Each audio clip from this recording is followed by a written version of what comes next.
Going out to Oregon, where we have Sue Shellenbarger. She's going to tell us about how schools are now pushing high schoolers to graduate in as little as 3 years sometimes. Hey, Sue.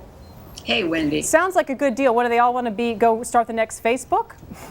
Yeah, well, there are some pretty academically advanced kids involved in these programs, but the senior year has been the target of criticism for a long time. Kids slack off, they get senioritis, and states also are trying to cut education spending. So some of them are explicitly allowing early graduation, but others are even giving scholarships to kids who finish in 3 years. Now, how does this work? I mean, do you sort of just cram more classes into your already busy schedule? Are you taking classes online? How are these kids making it work, Sue?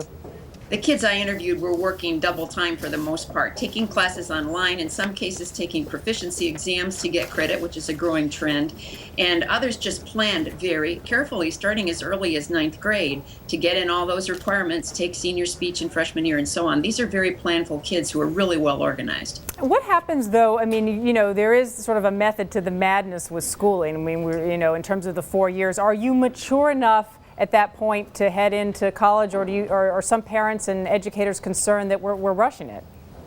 Absolutely. Critics say, and the tradition is 4 years, and many people disagree with this as a good idea. Critics say kids aren't socially and emotionally ready.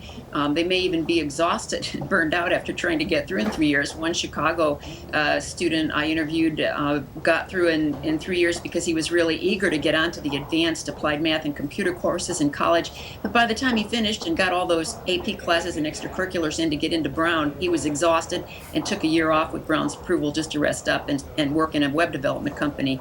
So it is tough socially and emotionally. Sometimes these kids just aren't ready. Almost defeated the purpose of graduating early if he just had to wait another year to go into college. In terms, obviously, though, for the states, I mean, there's some incentives there for them, with the tax dollars, I would assume. Well, in most cases, the states structure the programs in ways to save on education spending. They save 1 year of cost for that student in the classroom. Some of the states split those savings with the students' families to help lower college costs, and they see that as a good result. They want kids to be more planful and efficient in getting through school. This is an overall trend nationwide. Now, Sue, in terms of the folks, the kids and the parents, are the parents behind this trend, or are the parents a little bit worried about the pressure that it's putting on their children to really get out there, start working so fast, and to just sort of rush this move into adulthood? The majority of parents I interviewed didn't really want their kids to do this, especially at first. Several of them said, what's the rush? Take your time, enjoy high school, adulthood is long enough.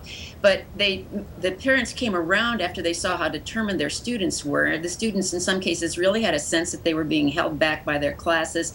One young man in Indiana I interviewed he said, hey, there are CEOs in their 20s these days. I want to get out and get going. That's a year more I can work, a year more of retirement, a year more to enjoy myself and just kick back and be an adult. Well, there you go. You can't argue so much, I guess, with that logic, or maybe you can. I'm not sure. Sue Shellenbarger, more in the personal journal section tomorrow. Thanks for being with us.